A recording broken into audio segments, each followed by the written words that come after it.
News producer के हिस्से से news reports, on camera news reports, तो जो है वो उसका सिलसिला चलता रहा। वो तो आमतौर पे तो पीटीवी वीवीआईपी यानी सदर वज़ीर आज़म की कवरेज करता था, उसकी भी ऑन कैमरा रिपोर्ट्स थी, मुख्तलिफ़ तक़रीबात की भी थी, लेकिन कोशिश ये करी कि सोशल और कल्चरल इशूज़ पे और या ख़ास अयाम पे रिपोर्ट्स बनाई हैं। तो बहुत सारी बनाई, लेकिन एक सीरीज़ शुरू की थी थर जाके, हमारे कैमरामैन थे अकबर मसर, उन्होंने इनिशिएट किया था कि थर चलते हैं और थर के कल्चरल और सोशल इशूज़ पे न्यूज़ रिपोर्ट्स बनाते हैं। तो हमारा 5 दिन का विजिट था, ज़्यादा दिन बाहर नहीं रह सकते थे।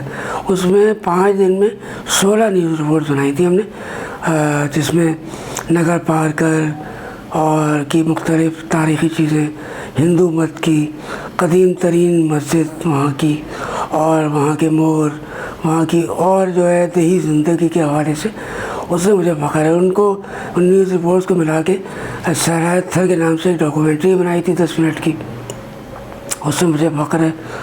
उसके अलावा जो है डिज़ास्टर रिपोर्टिंग करी, उससे ज़्यादा मुझे फ़ख्र है। ख़ास तौर पे मुझे, वैसे तो रिपोर्टिंग का सिलसिला जारी रहा, डिज़ास्टर की रिपोर्टिंग पे मुझे फ़ख्र है। 2004 के आखिर की बात है, सुनामी को ने मशरक़ बईद को ख़ास तौर पे इंडोनेशिया को अपनी लपेट में ले लिया था। उस ज़माने में शौक़ हुआ, मेरी एक नेचर रही कि जो अहम वाक़या हो और जो बात समझ में ना आए उसको देखा जाए। तो सुनामी के बारे में पता नहीं था, तो उस बारे में तफसील से पढ़ा, मालूम सुनामी क्या है।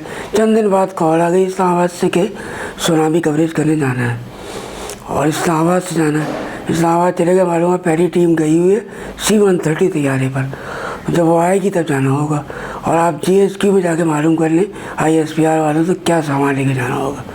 तो उन्होंने कहा कि ये समझ लें कि आप जंगल में जा रहे हैं और सब कुछ लेके जाना है, पानी तक लेके जाएं।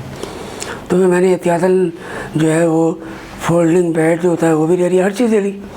जब वहाँ पहुँचे तो पहले श्रीलंका C-130 था, वो चूँकि टीवी पे ज़माने में ज़्यादा न्यूज़ रिपोर्ट्स थी, तो पाकिस्तान मुसल्लह अफवाज के लोग भी ज़्यादा जानते थे और सरकारी होते थे ज़्यादा जानते थे, पब्लिक में भी था, मीडिया के लोग जानते थे।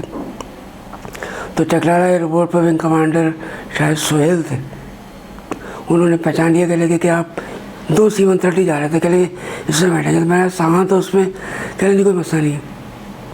तो उनके साथ बैठे तो उसका फ़ायदा ये हुआ कि वो कॉकपिट में बुलाते रहे बार बार। श्रीलंका में एक रात स्टे किया था हम लोगों ने, 3-3.5 घंटे का श्रीलंका का रास्ता था।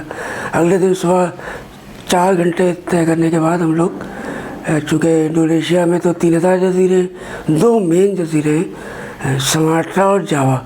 सुमात्रा हम लोग गए थे जहाँ बंदा आचे मुतासर हुआ था।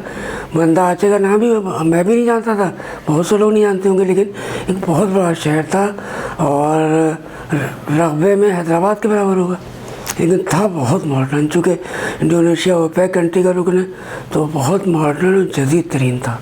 वहाँ जाने का इत्तेफाक हुआ था।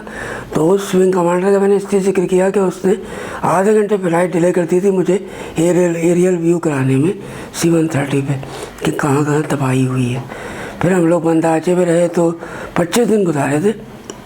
इस दौरान आसपास के जजीरे और इलाके, सामालांगो, लेमनो वगैरह वगैरह हम लोग गए थे।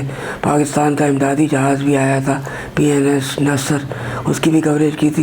पाकिस्तान मुसल्लह अफवाज के इमदादी टीमें गई हुई थी जो मुतासरा इलाक़ों में काम कर रही थी, लेकिन उन लोगों ने जो मुख्तलिफ़ मुल्कों की अफवाज आई थी उनको एयरपोर्ट तक रखा हुआ था, शहर में आने की इजाज़त नहीं थी। शहर में एक खाली एक बिल्डिंग थी, बहुत अच्छी बनी हुई थी, उसमें हम लोगों को ठहराया गया था। एक मंजिल ही थी वो ग्राउंड फ्लोर पे, उसके आसपास का मंजर बड़ा अच्छा था, एक खूबसूरत झील और सरसब्ज़ शादाब, और इलाका बहुत ही सरसब्ज़ था, ज़ाहिर बहुत ही सरसब्ज़ शादाब, कुदरती हुस्न, और आधा शहर बिल्कुल तबाह हो गया था। वहाँ देख के वाकई अल्लाह ताला याद आ गया कि सफ़ाई हस्ती से मिट गया था। वो अजीम शान इमारतें जो बड़ी बड़ी थी, सिर्फ वहाँ पर फर्श रह गया था, सब कुछ गायब हो चुका था।